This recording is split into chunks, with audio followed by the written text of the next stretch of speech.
Hello and welcome back to Sports Cubed. I'm your host, Zach Reynolds, joined by Austin Harrelson and Tyus Gordon as always. And what else is there to talk about first but March Madness as it continues to get crazy. One of the most, amazing Final Fours ever. No 1 seeds, no 2 seeds. Is there even a 3 seed? Nope. It is amazing. Well, UConn's the 4, right? Mm-hmm. They're the highest seed remaining. That's wild. At a 4 seed. That's something that I have not ever seen in my lifetime. Yeah, very, very unique Final Four, I'd have to say, for sure. This is the first time there's never been a 1 seed, even in the Elite Eight. Not a single 1 seed in the Elite Eight. And then, there's not even a 3 seed in the Final Four. It's been exciting, though. Yeah. It's Miami's first time in the Final Four. San Diego State's first time, maybe? San Diego State's. Absolutely unbelievable. That Miami and Texas game was really fun, though. It was a fun game to watch. Miami going up 7 early, and then down 13 in the second half. Didn't make a single 3 in the second half, but still climbed their way back into the game. Picked up a dub. Jordan Miller actually did not miss a single shot he attempted. Yeah. It's free throws, field goals, nothing. Yeah, toss-up between him and the great Christian Laettner Duke game of him having 31 points, perfect from the field, 10 for 10 from the line as well. And then I think that might be just the second greatest performance in the tournament ever. Isaiah Wong also had a nice second half as well, but, you love to see it. Well, speaking of teams that are making their first Final Fours, FAU never even won a game in the tournament no, they have not. Before this year. And now they're going to the Final Four. And they played a very good game against Kansas State, who I personally thought was going – they looked like the best team in the tournament. They thought they had the magic, yeah, the coaches. They did. The locker room, everything was electric for that team, and I just didn't see them losing, especially to FAU. And, well, what do you know? It's March, Yep. It's unbelievable. And then UConn absolutely, destroying Gonzaga. Just making them look like they're not a top college basketball team. And then, the Creighton and San Diego State game was really fun, too. I liked it. I heard the people were mouthing it. The field goal percentages, the three-point percentages weren't good, but that doesn't take away from the fighting for rebounds, diving on balls, effort, and I loved it. I was arguing with one of my buddies for about 30 minutes, he was saying it was a bad game.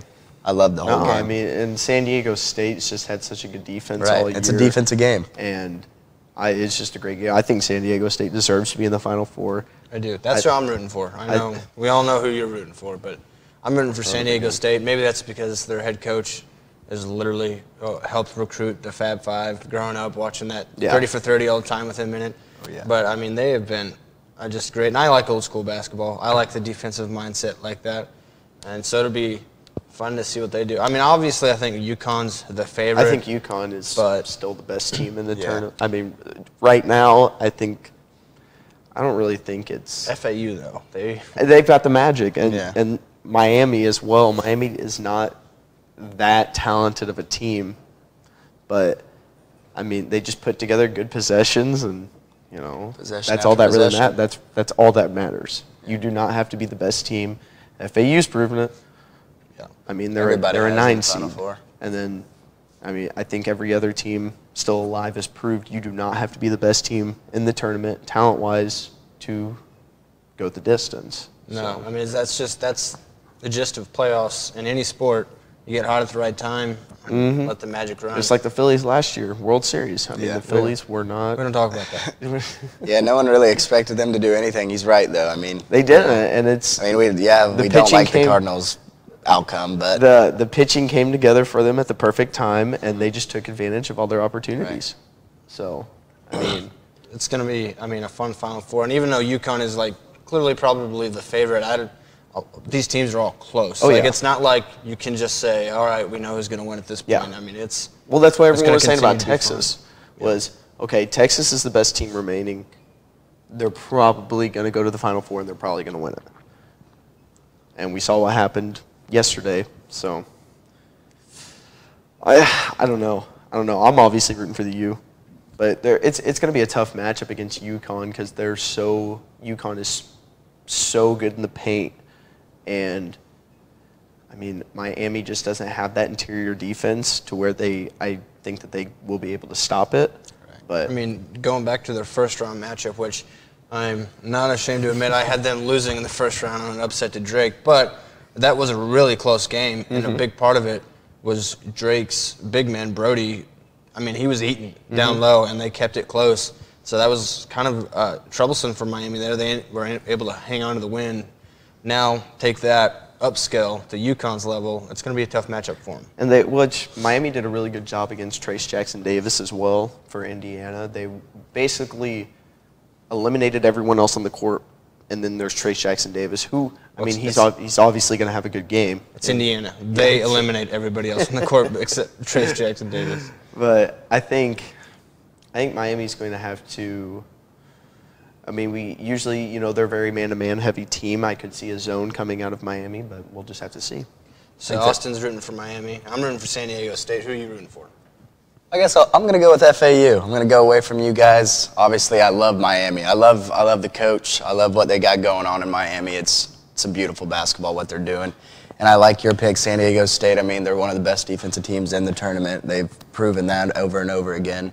But I'm going to go with FAU. I'm going to go with the underdogs. I like the intensity. I like the magic they got bringing to the table. I mean, and it's March. I mean, this year is definitely the year for something like that to happen. So I mean, yeah, we're down to.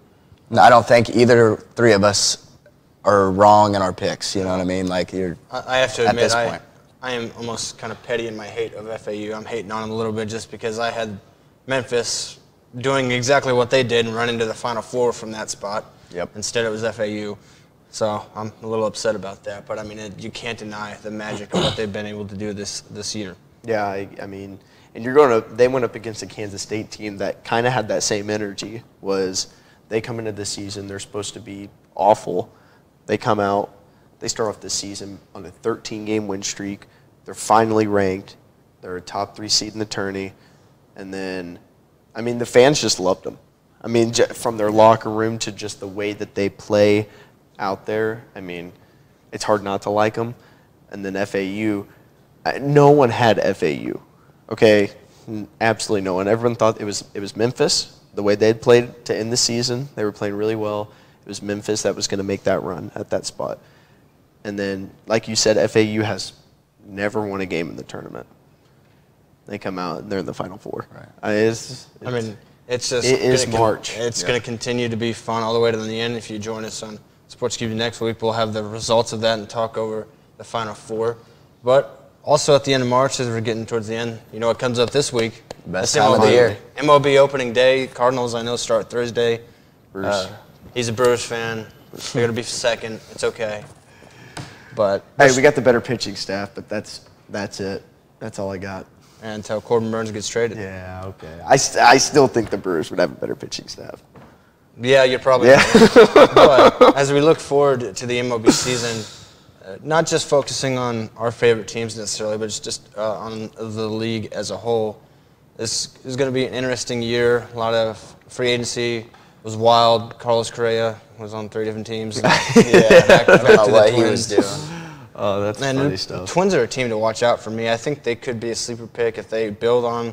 They got Correa back. It's going to be interesting how it works in that locker room. They're always a sleeper pick, though, man. I mean, like I feel like I've just waited for the Twins. They always get hyped up a year, and then they just. That division's so bad. I know. That I want to see him do good. Anybody's to win. I am interested to see how the locker room reacts to Correa saying, "No, I don't want to be here. I'm going to go somewhere else," and then eventually coming back. I will see how that works, but. They've got some talent. If the pitching can come along, then that, like I mentioned, that division's wide open. Mm-hmm. You look out towards the west, the Astros are still the Astros. Yeah. I think at the Mariners too, though. The Mariners really proved a lot last season. They're really good. Like the young talent. The Astros pitching staff is. I mean, you traded for Luis Castillo last season, and I mean, it just changed the entire team. So I think that they're also. I mean, you get Colton Wong, but. We got 2 Cardinals fans and a Brewers fan. I mean, you don't really know how much Colton Wong's going to. He's a good defender. He's a good defender, yeah. You always got that. Unless he's in the playoffs. So let's not give him too much praise. Yeah, I won't. I'm with you guys. Yeah. And then out east, as always, both East divisions are stacked. Mm-hmm.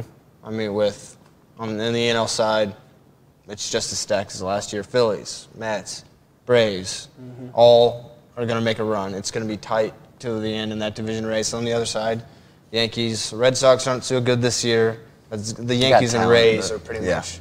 I mean, the Rays always just find a way to be good with the least amount of money possible. You won't know any of those names on that roster, but they are good. Yeah, they are good players. Their pitching staff, their pitching rotation Shane McClanahan always is good. Shane McClanahan comes out last year. I mean, almost wins the Cy Young, and then had a tad bit of a rough stretch to end the season, but. That Rays team's really good, and the Yankees, the Yankees are they've got so much talent. They keep bringing it in, They have so much talent, and then you look at the NL East, the Phillies, they did nothing but add Trey Turner. You keep that entire team from last year, and then you add possibly the best shortstop in baseball. That's Mr. USA right there, too. Everybody loves him. Everybody loves him. Not everybody. I love him. I love him. I love Trey Turner. I know you love him. He's lying. He's for Team USA. But he did. I bet you Mets fans don't like him anymore. No. Mets fans they hold grudges. Yeah, and the Mets are going to look different. No DeGrom, but you had Verlander. So, it's going to be different. I would much rather have Jacob DeGrom than Justin Verlander. I will still say that. Yeah. We'll see.